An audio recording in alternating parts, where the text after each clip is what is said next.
Un, deux, ça marche. Super.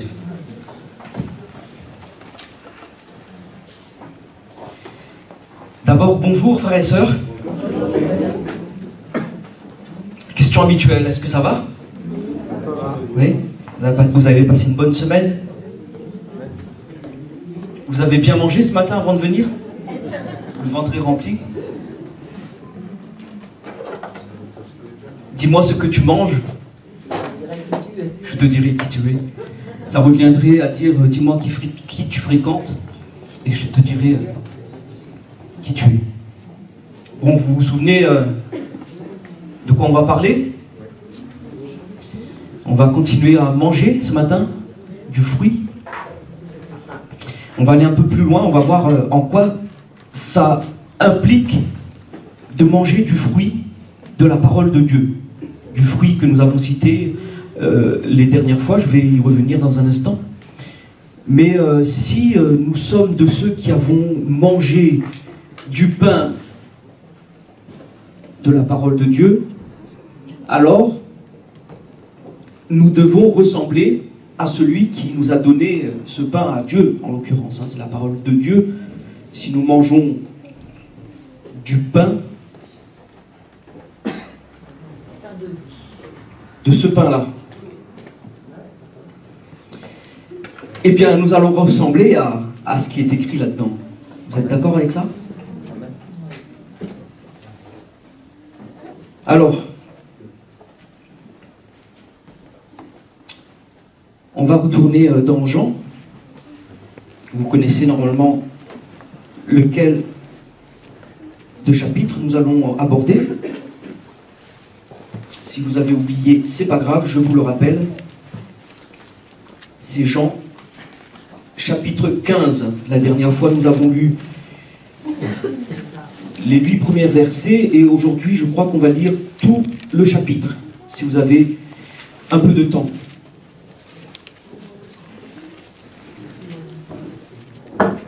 Peut-être qu'avant de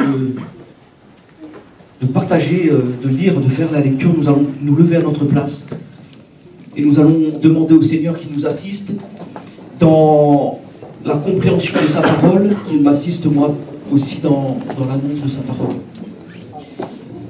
Alléluia. Seigneur, merci pour ta parole. Merci parce que, Seigneur, c'est toi qui Seigneur, c'est toi qui es la parole. Et ce matin, Seigneur, je ne veux pas parler de moi-même, mais je prie pour que ton esprit me pousse à parler de Jésus, à parler de ce Dieu si merveilleux. Qu'il n'y ait rien de moi qui sorte de ma bouche, mais que tout ce qui va sortir vienne de ta pensée.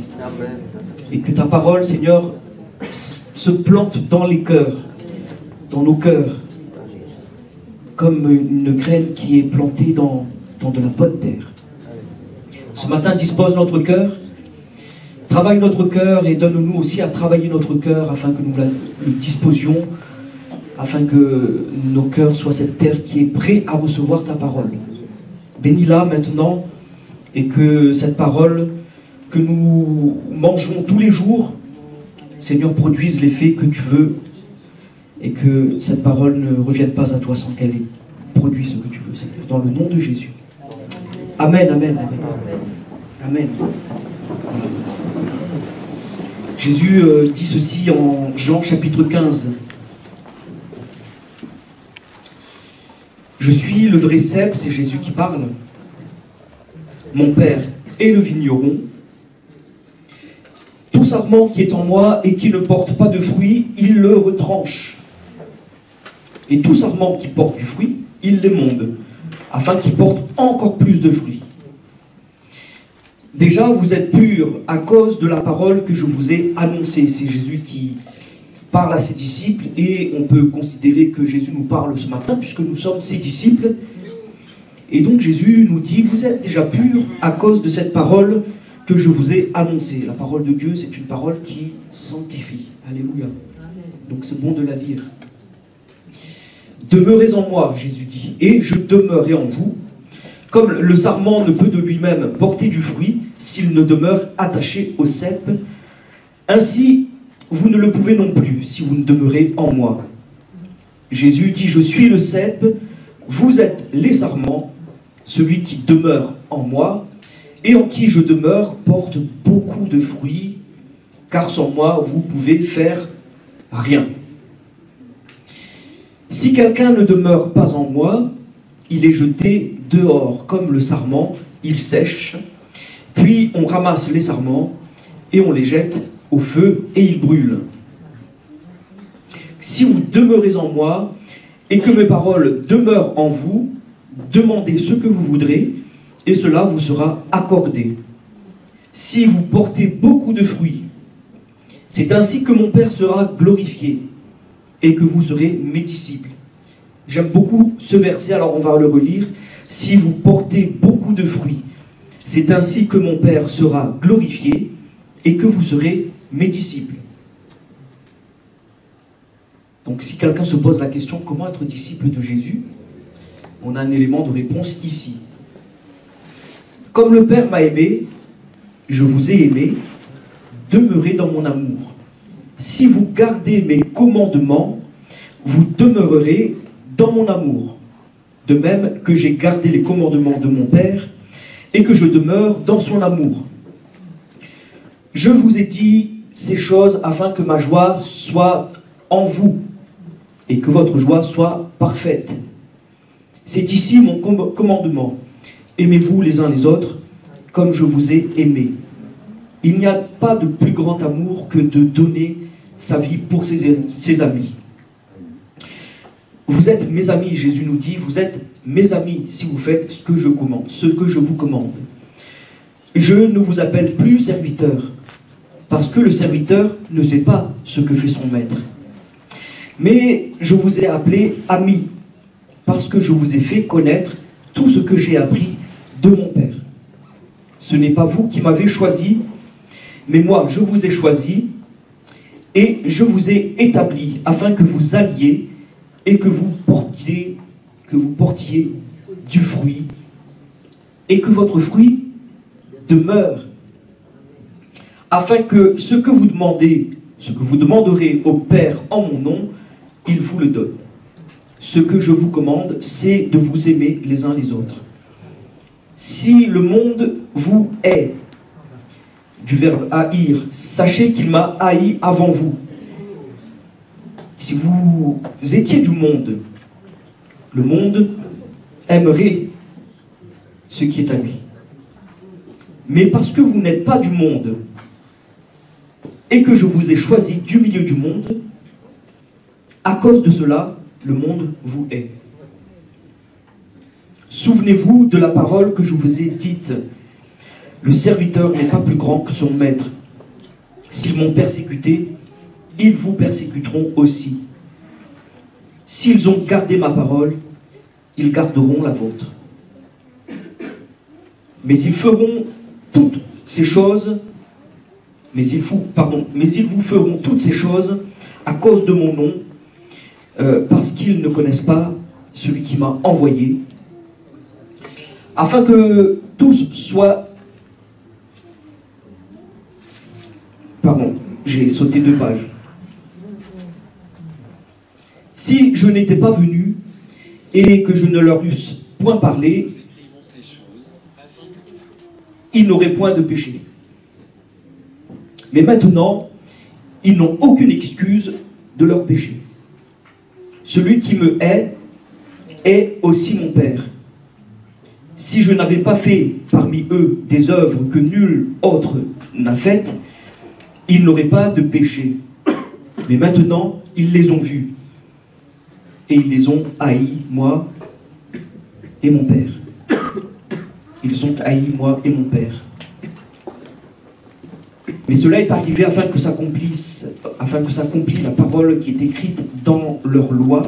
Ils m'ont haï sans cause. Quand sera venu le Consolateur?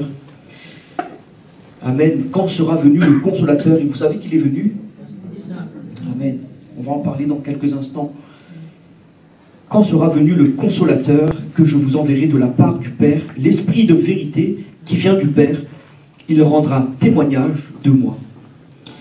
Et vous aussi, rendez témoignage, vous rendrez témoignage, parce que vous êtes avec moi dès le commencement. Amen. Vous êtes avec moi dès le commencement. Jésus nous a choisis, nous sommes donc avec lui. Amen. Ce matin, le pasteur Léandre, lorsqu'il a introduit le moment de la Sainte Seine, a fait référence au monde dans lequel nous sommes, et il disait que le monde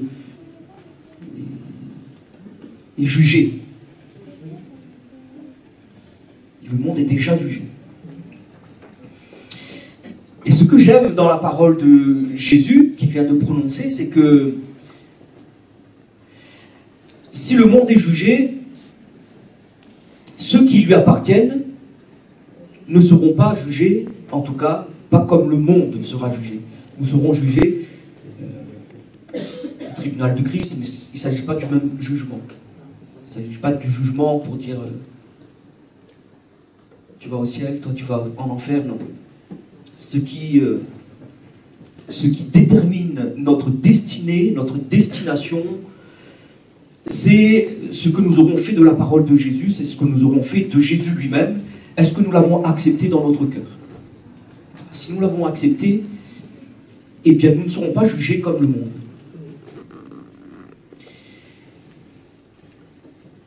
Alors, je vais faire un résumé de ce que nous avons vu il y a plusieurs semaines de ça maintenant. Le titre était « Porter du fruit ». J'ai mis 2 points attachés à Christ.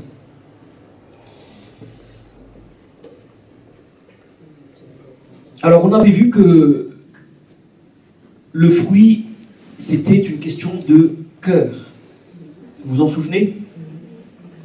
Et que le fruit n'est pas une question d'œuvres, de bonnes œuvres, de pratiques religieuses.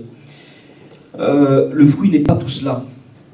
Mais le fruit, c'est une affaire de cœur, c'est une affaire de relation avec Dieu. Comme Jésus a dit, si vous demeurez en moi, vous porterez beaucoup de fruits. Donc, il ne s'agit pas de pratiquer des œuvres pour porter des fruits. Mais par contre, les fruits, les œuvres que nous faisons, c'est normal, hein, il faut en faire, eh bien c'est la conséquence de notre relation avec le Seigneur. Quelque part, c'est les conséquences du fruit. Le fruit, je disais, est par nature fidèle à la semence. Vous vous en souvenez? Et donc, j'avais dit qu'un pommier portait des poires.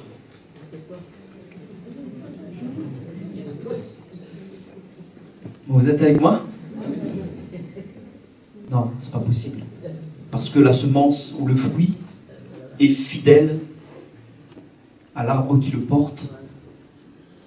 Et l'arbre est fidèle à la semence dont il est issu.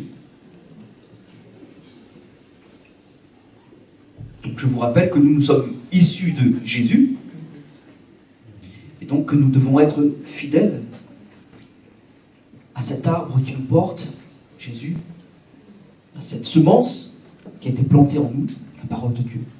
Soyons fidèles à la parole de Dieu.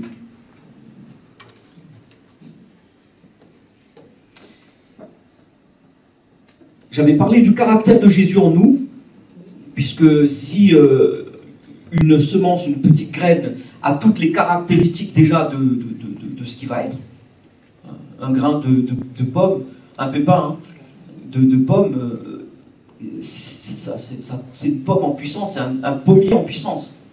Ça ne peut pas être autre chose. Donc, c'est une question de caractère. Et j'avais évoqué le caractère de Jésus en nous. Qu'est-ce que le caractère de Jésus en nous? Ou autrement dit, quel fruit dois-je manifester pour que l'on reconnaisse que ce n'est plus moi qui vis, mais que c'est Christ qui vit en moi?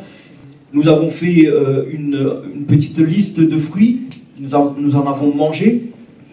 Je vous rappelle, il y avait le fruit de la repentance, le fruit de la sainteté,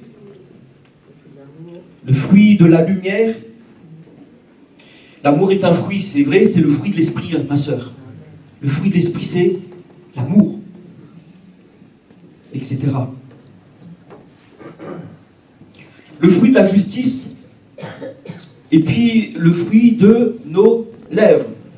Et ce matin, on a usé de ce fruit, je crois qu'on use de ce fruit tous les jours, c'est la louange. Alléluia, parce que notre Seigneur est digne de louange. Alléluia.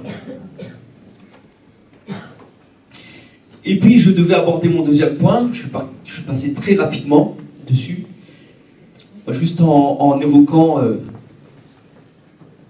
3 points, sans pouvoir les développer. Mais ce matin, nous allons prendre le temps de développer cela. Comment porter du fruit, mais oui, mais comment porter Christ en nous? Comment porter du bon fruit? Vous voulez porter du bon fruit? C'est un défi, hein? C'est un défi. Parce que quand on dit porter du bon fruit, c'est non seulement être fidèle à l'arbre qui nous porte, mais c'est aussi veiller à ne pas être piqué par des vers. Et veiller à ne pas pourrir.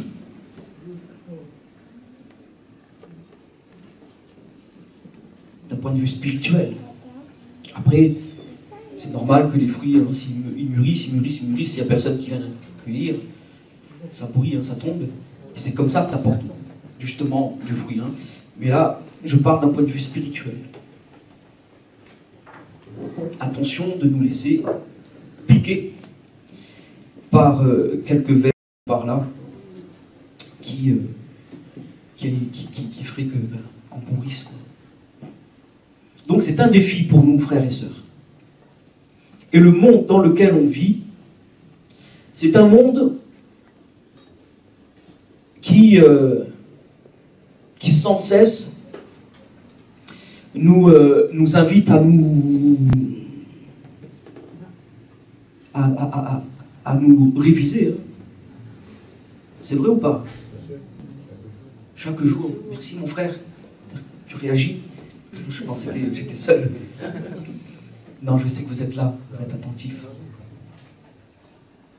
Alors, j'avais dit que pour porter du fruit, j'avais cité 3 choses. J'avais dit qu'il fallait marcher avec Dieu. Parce que marcher avec Dieu, ça correspond finalement au fait d'être attaché à Dieu. Hein. Si on est attaché à Jésus, eh ben, on ne peut que marcher avec Jésus. Vous êtes d'accord avec ça? On ne peut pas marcher avec quelqu'un si on est détaché de lui. Donc, on est attaché à Jésus, donc on marche selon ses principes, on marche avec lui, avec Jésus.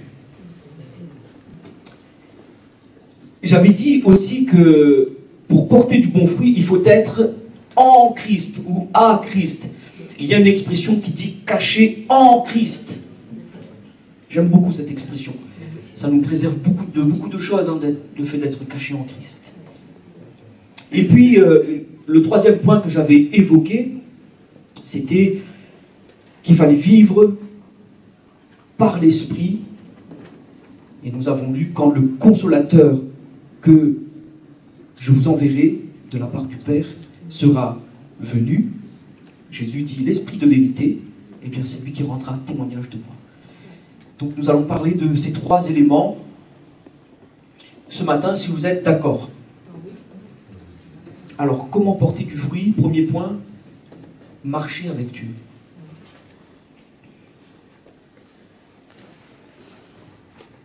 Dis-moi qui tu fréquentes, et je te dirai qui tu es.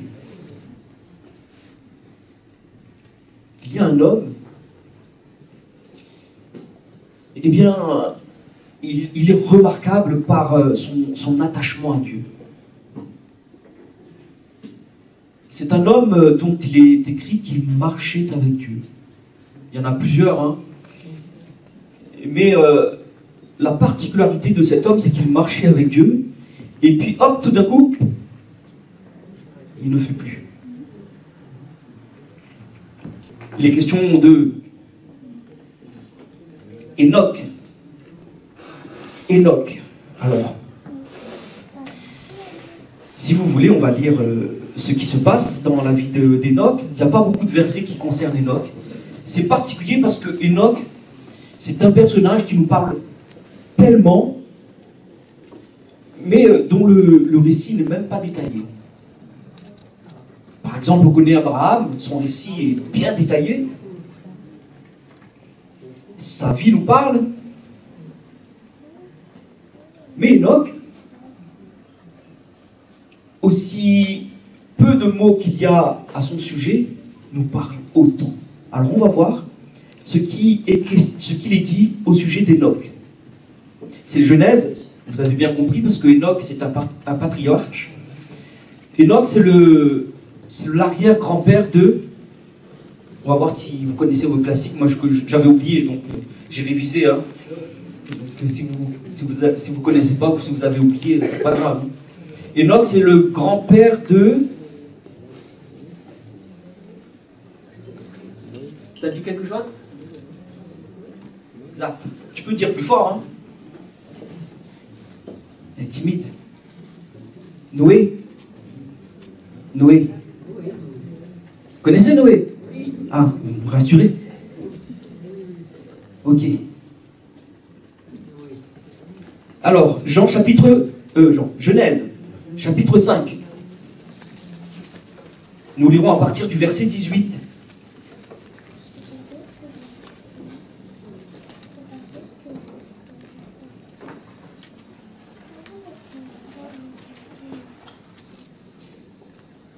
Voici ce qu'il est dit. Jéred, âgé de 162 ans, engendra Enoch. Jéred vécut après la naissance d'Enoch. Je souligne bien ce verbe, hein, Jéred vécut. Après la naissance d'Enoch, il vécut 800 ans. Et il engendra des fils et des filles.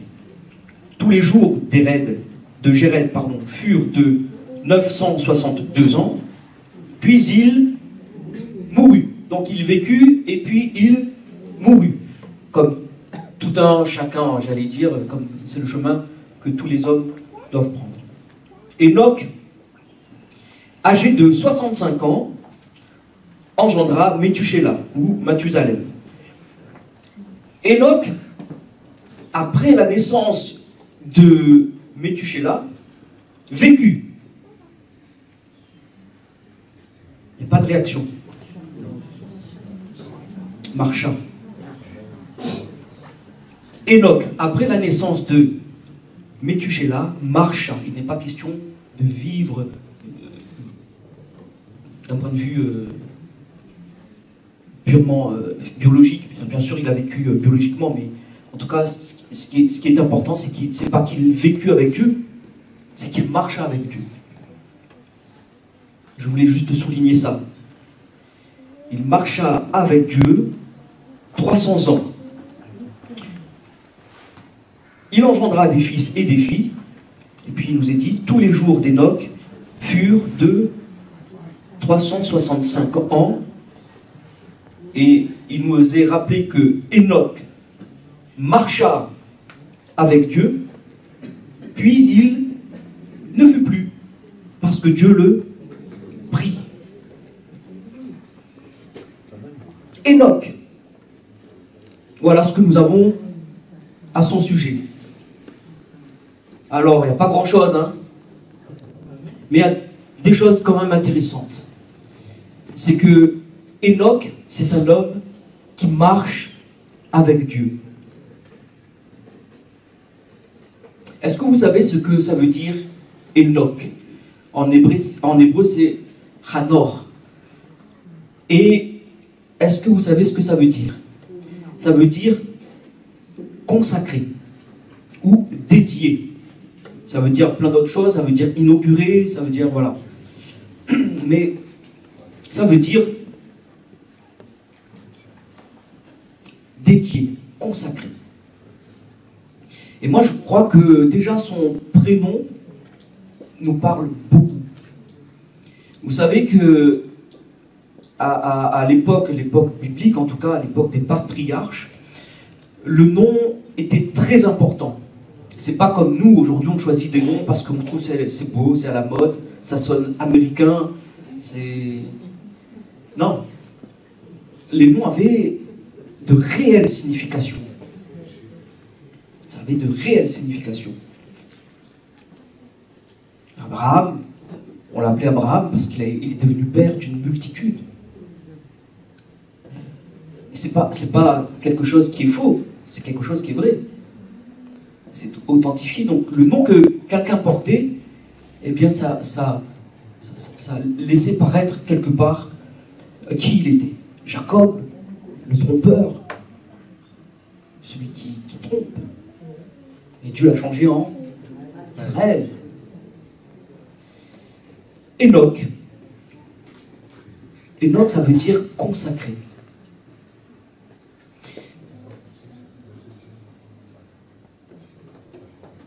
Est-ce que vous savez le contexte dans lequel vivait Enoch? Est-ce que vous arrivez à visualiser, à vous imaginer? Je vais vous dire, Enoch a vécu dans un contexte anti-Dieu. Anti-Dieu avec un D majuscule. Parce que les hommes étaient idolâtres. Enoch a marché avec Dieu dans un contexte anti-Dieu. Dans un contexte corrompu. Vous connaissez l'histoire de Noé? Qu'est-ce qui s'est passé à son époque? Le déluge. D'où vient le déluge? Pourquoi? Parce que Dieu avait condamné le monde d'alors. Pourquoi? Parce que la terre était remplie de méchanceté. Les hommes étaient méchants. Je vais reprendre le texte. Et c'est dans ce contexte qu'Enoch vit. Chapitre 6, verset 5 nous dit ceci. L'Éternel vit que la méchanceté des hommes était grande sur la terre et que toutes les pensées de leur cœur se portaient chaque jour uniquement vers le mal. C'est là-dedans que Enoch évolue.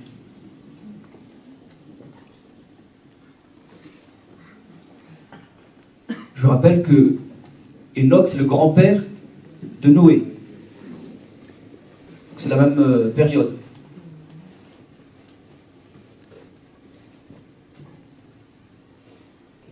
Est-ce que vous ne croyez pas que c'est un défi, un vrai défi, de vivre notre vie chrétienne dans le monde qu'on vit aujourd'hui? Parce que pensez-vous que notre monde est meilleur? Il y a un jugement qui est réservé au monde. Et moi, je ne veux pas faire partie de ce monde-là. Jésus a dit, vous êtes dans le monde, mais vous n'êtes pas du monde. Et c'est pour ça que les gens ne nous comprennent pas, ne nous comprennent pas. C'est pour ça que les gens ne nous aiment pas. C'est pour ça qu'on peut être persécuté. Donc moi je dis que c'est un vrai défi de porter du fruit dans le monde dans lequel on vit. C'est un grand défi. Et Enoch est là pour nous montrer que c'est possible. Comment c'est possible? En marchant avec Dieu. Enoch, et je peux prendre aussi l'exemple de Noé. Parce que il nous est dit que Noé trouva grâce aux yeux de l'Éternel. Noé marchait avec Dieu, verset 9 du chapitre 6. On est toujours dans la Genèse. Noé marchait avec Dieu. Mais comment ça se fait que Noé, lui, marchait avec Dieu? Moi, je crois que le grand-père, il est pour quelque chose. Hein. Le grand-père, peut-être le père. En tout cas, le père, on n'entend pas trop parler, hein, les mecs. Mais, vous savez, Enoch, ça vient d'un mot, ça vient d'un mot, en fait, Enoch, c'est Hanor. Et ce mot-là vient de Hanar, qui veut dire instruire. Et moi, je crois que Enoch a pris pleinement conscience de qui il était. Il était consacré, séparé du monde, mais il était aussi conscient de sa responsabilité de témoigner, de porter du fruit, d'instruire. Et je crois que Noé est le fruit de son grand-père. Je fais une petite parenthèse. Pour les parents, les grands-parents, semez dans le cœur de vos enfants, de vos petits-enfants. J'ai pas d'enfant, donc vous allez dire, mais de quoi tu parles, Alain? Mais je suis un enfant, je suis l'enfant de mes parents. Et j'ai vu mes parents prier pour moi. Je ne les ai pas soupçonnés en train de prier pour moi, je les ai vus prier. Je les ai entendus.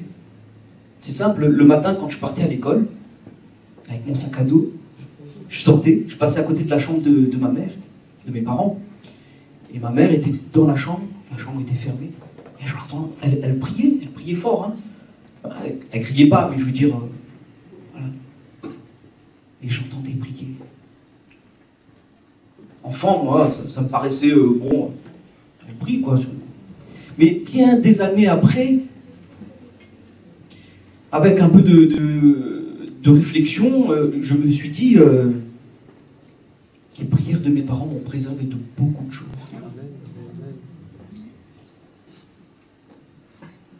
Et donc, moi je crois que c'est pas à négliger. Parfois on néglige. Ah, il comprend pas, c'est un enfant. Ah, c'est pas pour lui, il verra quand il sera plus grand. Mais ce que tu sèmes dans le cœur de ton enfant, aujourd'hui, demain, tu le récolteras. Qu'est-ce que tu vas semer? Qu'est-ce que tu vas semer? On peut semer de tout, hein. Par exemple, l'enfant, il fait beaucoup de bruit, il s'agite. Bon, allez. Tiens. Allez. Va dans ta chambre, regarde un dessin animé.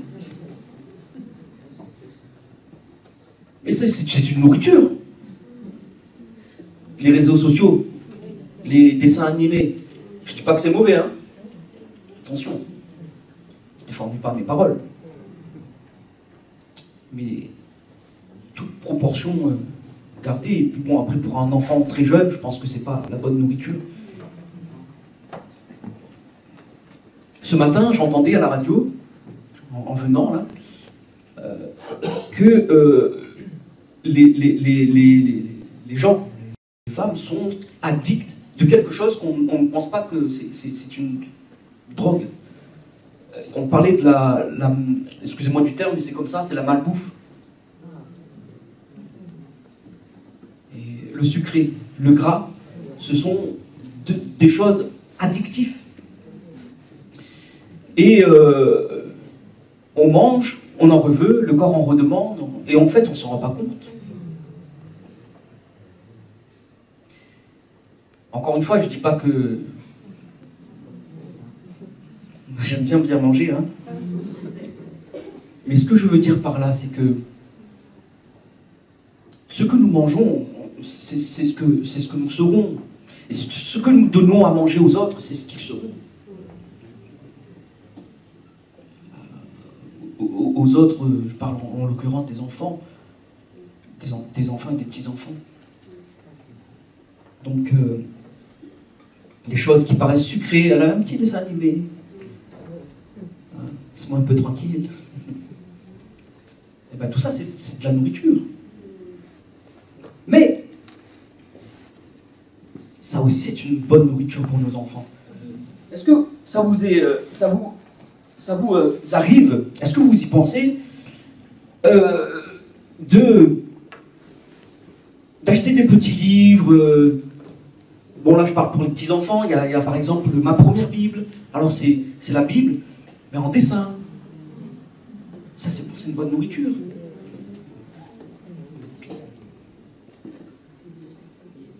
Par exemple, hein, raconter les histoires des héros de la Bible.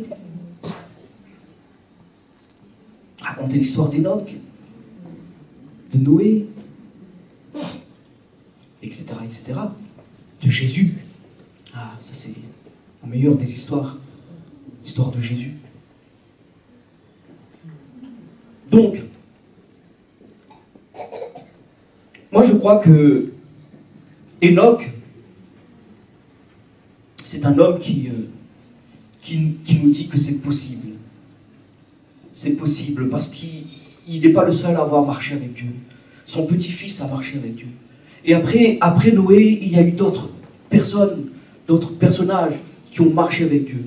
Aujourd'hui, nous qui sommes les fruits d'Abraham, parce que Dieu avait promis à Abraham, et toutes les nations seront bénies en ton nom. Nous sommes le fruit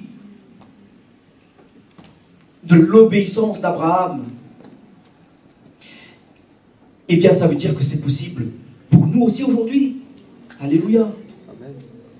C'est possible. Nous continuons cette lancée, cette lignée dans la personne de Jésus. Mais ce n'est possible qu'à partir du moment où nous sommes attachés à Jésus, ou à partir du moment où nous marchons avec Dieu.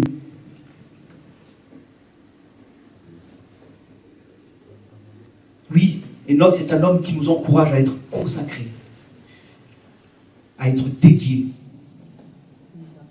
Mis à part, c'est ça. Ça veut dire quoi? Ça veut dire séparé. Séparé du monde. Oui. Enoch est un homme qui nous encourage, je le crois.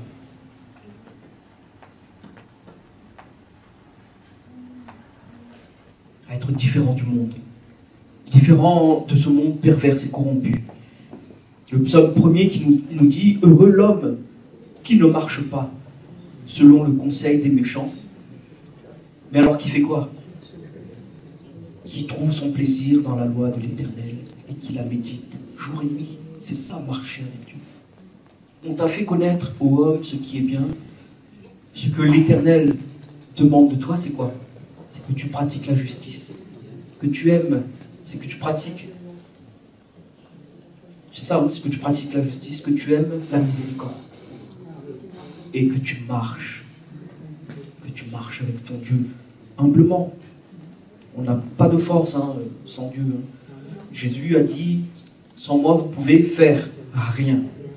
On peut faire beaucoup de choses, mais comme battre en l'air. Mais rien. On a besoin de Jésus. On a besoin de marcher avec lui dans ce monde corrompu. Si on ne marche pas avec le Seigneur, le monde nous entraînera à marcher avec lui.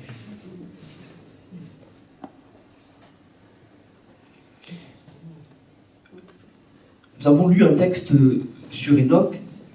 Il y a quelqu'un qui parle d'Enoch dans les évangiles, en tout cas dans le Nouveau Testament, c'est Jude.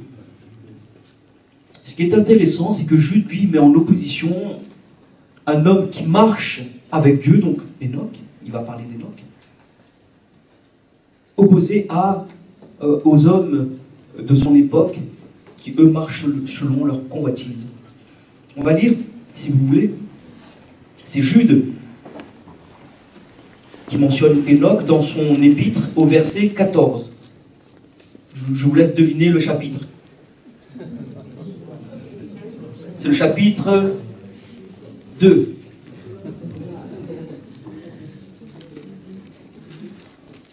Donc, si vous trouvez le chapitre 2, vous me direz.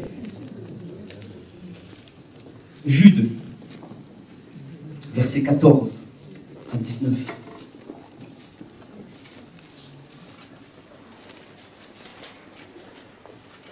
Voici ce que Jude écrit.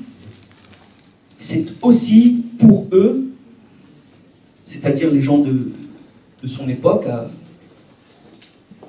à Enoch, c'est aussi pour eux qu'Enoch, alors on précise bien le 7e depuis Adam, a prophétisé en ces termes.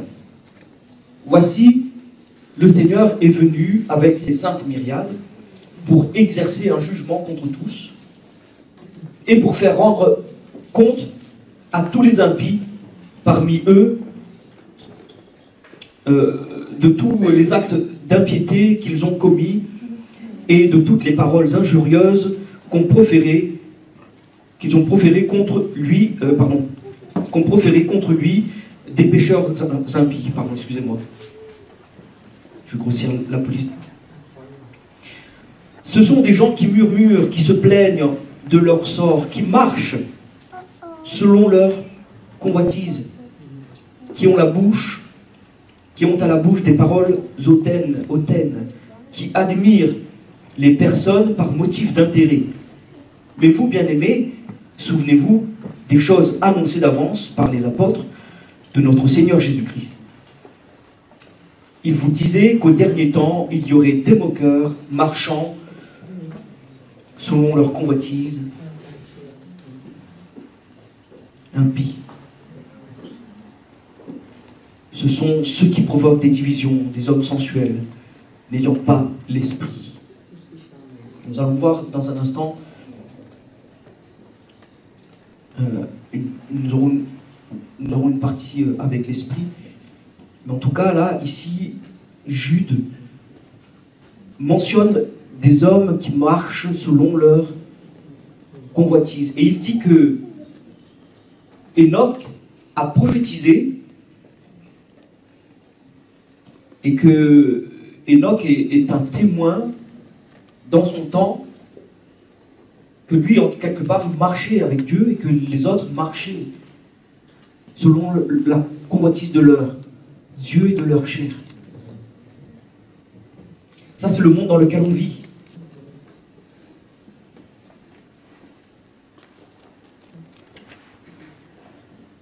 Alors, petite question. Est-ce que nous voulons nous maintenir dans notre marche avec Dieu? Ou nous allons peut-être préférer les propositions de ce monde et marcher selon la convoitise des yeux, de la chair? Non. Non. Et oui. Pourquoi? Parce que c'est pas notre fruit, ça. On peut pas être une orange, une poire, un autre jour une pomme, un autre jour une mangue. Si vous avez des mangues, j'aime bien les mangues.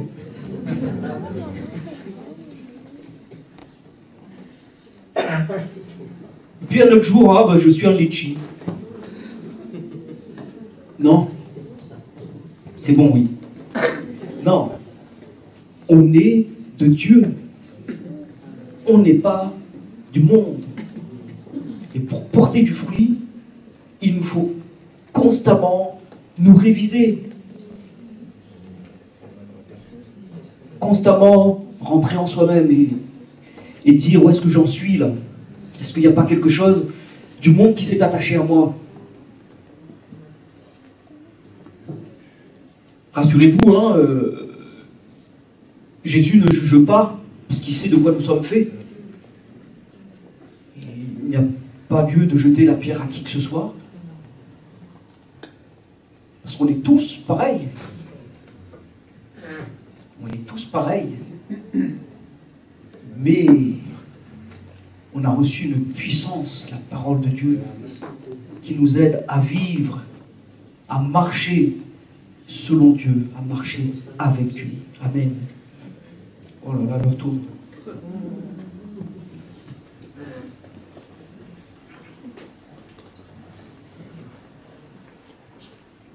Il y a quelque chose d'intéressant avec Enoch. Enoch, c'est un homme qui marche par la foi. C'est Hébreux 11 qui le dit. C'est par la foi qu'Enoch fut enlevé pour qu'il ne vit point la mort. Et il ne parut plus. Pourquoi? Parce que Dieu l'avait enlevé. Car avant son enlèvement, il avait reçu le témoignage qu'il était agréable à Dieu. Or, sans la foi, il est impossible d'être agréable à Dieu. Donc, Enoch, c'est un homme qui marche, non par la vue, non pas selon ses convoitises, mais il marche par la foi. Enoch, c'est un homme qui nous apprend beaucoup de choses.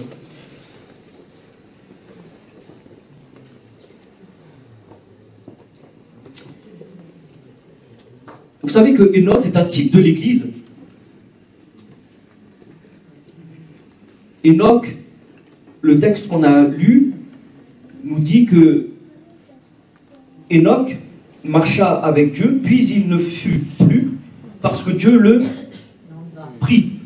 Exactement, on va y venir sur le terme, mais le mot ici, c'est Dieu le prit, Dieu le saisit. En hébreu, c'est le verbe lakar, qui veut dire prendre, qui veut dire recevoir, qui veut dire saisir, mais qui veut dire aussi enlever, ou être enlevé. C'est une expérience qui est réservée à l'Église, et uniquement l'Église. Nous sommes l'Église.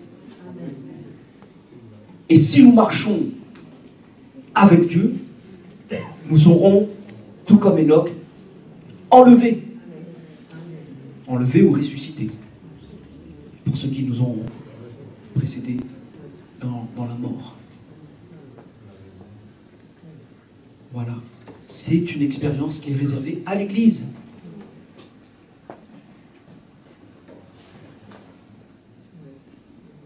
C'est par grâce que nous sommes sauvés par le moyen de la foi. Marchons par la foi. Ce n'est pas nos œuvres qui nous justifient devant Dieu. Et ce n'est pas nos œuvres qui fait de nous des personnes sauvées. C'est-à-dire des personnes qui vivront l'expérience de l'enlèvement. C'est la foi en Jésus-Christ. Alléluia. C'est par la foi. Gloire à Dieu. Par la foi. Nous marcherons.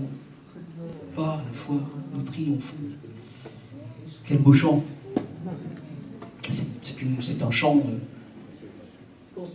de victoire. C'est un chant aussi qui...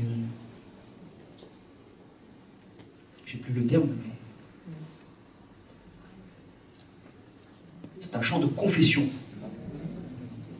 Un chant de confession. Par la foi, nous marcherons. Par la foi, nous triomphons.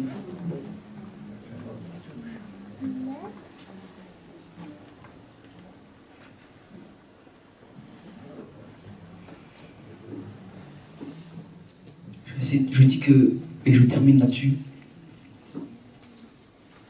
c'est un vrai défi pour nous qui sommes l'Église. De vivre consacré, de vivre Hanor, de vivre Enoch, parce que Enoch ça veut dire consacré, dans notre génération. C'est un défi, mais ce n'est pas impossible. Amen. Amen. Donc, mon frère, ma sœur, est-ce que tu veux porter beaucoup de fruits dans cette génération? C'est possible. En marchant avec Dieu. En restant attaché à sa parole. À la semence.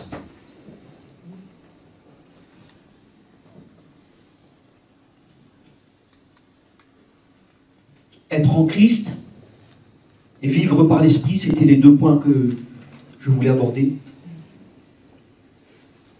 Le temps ne nous permettra pas. Mais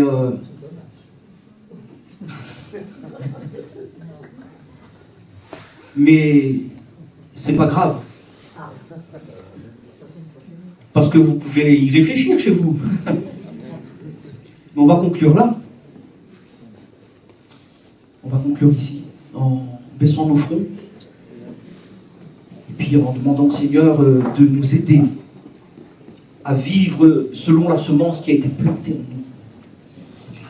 Et afin de marcher digne de la repentance, digne de notre Seigneur, digne de la parole que nous avons reçue. Alléluia, Seigneur, merci pour ta parole. Bénis-la et sanctifie-la dans nos cœurs.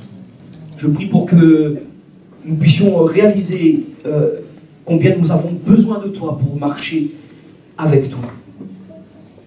Viens nous soutenir dans notre marche, Seigneur. Il y a des défis. Ce n'est pas toujours facile. Mais c'est possible. Parce que tout est possible à celui qui croit. Ça, c'est la loi de la foi, comme nous dit ce cantique. Et oui, Seigneur, nous voulons placer notre foi en toi. Garder notre foi en toi. Toujours marcher avec toi. Dans le nom de Jésus. Amen. Je vais laisser la place au pasteur.